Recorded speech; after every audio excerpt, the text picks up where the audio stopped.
السلام علیکم۔ حسد کا کوئی فائدہ نہیں، بلندیاں خدا کی ذات دیتی ہے۔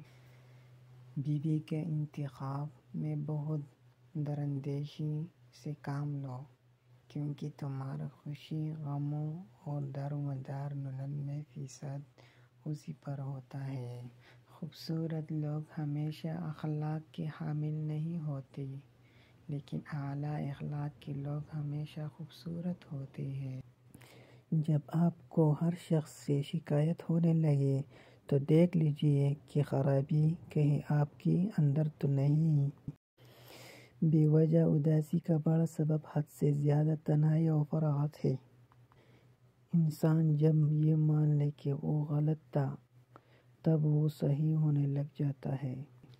عادتیں انسان کو بناتی و بگاڑتی ہیں، اور عادتوں میں سب سے بہترین عادت خوش اخلاقی ہے۔ لوگوں سے ایسا میل جول رکھو کہ جب تم مر جاؤ تو تم پر روئے اور جیو تو تمہاری طرف مائل رہے۔